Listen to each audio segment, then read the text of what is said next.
આજે કરીશું દર્શન બળિયાદેવના સુંદર મંદિરના। ગુજરાતના આણંદના વહેરાખાડી ગામે બળિયાદેવનું આ મંદિર આવેલું છે। આ ધામની મહત્વતા એ છે કે અહીં ગર્ભગૃહમાં બળિયાદેવની સંપૂર્ણ કદની પ્રતિમાના દર્શન થાય છે, જે વિશ્વમાં બીજે ક્યાંય નથી થતા। તો આવો આવા અલભ્ય મંદિરના આપણે પણ કરીએ દર્શન। આણંદ તાલુકાના વહેરાખાડી ગામે આવેલું છે બળિયા બાપાનું આ મંદિર, જ્યાં આવતા ભક્તોની દરેક મનોકામના સાકાર થાય છે। સર્વ દુઃખોનું હરણ કરનાર બળિયાદેવની પ્રતિમા સંપૂર્ણ કદની છે, જે બીજા કોઈ પણ મંદિરમાં જોવા નથી મળતી। ત્યારે બળિયાદેવના મંદિરમાં સવાર સાંજ ભક્તોની ભીડ આ ધામને જીવંત બનાવે છે। આ મંદિરનું સત્ય એટલું છે કે દરેક શ્રદ્ધાળુના મનની વાત જાણીને બળિયાદેવ તે સાકાર કરે છે। અત્યાર સુધી આવા હજારો લાખો ભક્તો છે કે જેમની મનોકામના પૂર્ણ થઈ હોય।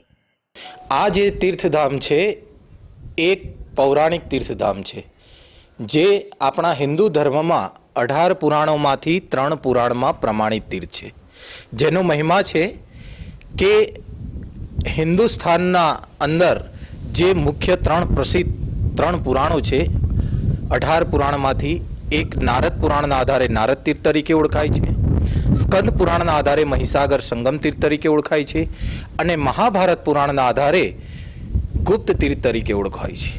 અહીંયા મહાભારત પુરાણના આધારે બર્બરીક, જે ભીમના પુત્ર ઘટોત્કચ અને ઘટોત્કચના પુત્ર બર્બરીક, જેને આપણે ગુજરાતની પરિભાષામાં બળિયાદેવ તરીકે ઓળખીએ છીએ, તો સ્વયં બર્બરીક પોતે આ તીર્થના ક્ષેત્રપાલ છે, અને આ તીર્થની અંદર બળિયાદેવની પૂર્ણ કદમાં માં શીતલા દેવી સહિત પ્રાણ પ્રતિષ્ઠા કરવામાં આવી છે। આખા વર્લ્ડમાં કોઈ જગ્યાએ પૂર્ણ મૂર્તિ નથી, અને કોઈ બી મૂર્તિકારને તમે પૂછવામાં આવશે કે તમે બળિયાદેવનું આ જે નાનું ગળું છે બાજુમાં, એ શાલિગ્રામમાંથી બનાવવામાં આવ્યું છે, જે અશક્ય છે।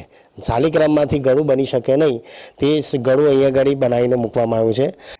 આણંદથી 20 કિલોમીટરના અંતરે મહીસાગર નદીના તટે આવેલ વહેરાખાડી ગામે બળિયાદેવનું મંદિરનું નિર્માણ કાર્ય વર્ષ 2005માં શરૂ કરવામાં આવ્યું હતું। ઇતિહાસની જો ખાસ વાત કરવામાં આવે તો હનુમંત પરમાર્થ આશ્રમના મહંત શ્રી ગંગેશ્વરાનંદદાસજી મહારાજ 2004માં રાજસ્થાનના જયપુર નજીક આવેલ ખાટુ શ્યામના મંદિરે દર્શન કરીને મંદિર બહાર ઊભા હતા। એ સમયે 5 વર્ષના એક બાળકે તેમની પાસે આવીને પ્રસાદ માંગ્યો હતો। ગંગેશ્વરાનંદજી મહારાજે આ બાળકને પ્રેમથી પ્રસાદ આપ્યો, ત્યારે બાળકે તેમની સાથે જવાની વાત કરી। આ સાંભળી મહારાજે આ બાળકને પોતાના વાહનમાં બેસવા કહ્યું, ત્યારે 5 ડગલા ચાલીને આ બાળક અદૃશ્ય થઈ ગયું। પછી ગંગેશ્વરાનંદજી મહારાજને ખ્યાલ આવ્યો કે આ બાળક બીજું કોઈ નહીં પરંતુ સાક્ષાત બળિયાદેવ હતા। આ ચમત્કાર બાદ વહેરાખાડી ગામે બળિયાદેવની પૂર્ણકદની પ્રતિમાની સ્થાપના કરાઈ આ સુંદર અને પવિત્ર મંદિરનું નિર્માણ કરવામાં આવ્યું। यहाँ आने के बाद मुझे ज्ञात हुआ कि बड़ियादेव इस जगह पर तपस्या करके 9 दुर्गाओं के द्वारा 3 दिव्यास्त्र प्राप्त करके फिर महाभारत युद्ध में गए थे। बड़ियादेव को ही राजस्थान के हिंदू प्रजा खाटू श्याम के नाम से जानती हैं। अब मैं पूरे भारतवर्ष के विभिन्न प्रांतों में लोगों को ज्ञात किया कि भाई कोई पूरे कद की मूर्ति है क्या बड़ियादेव का।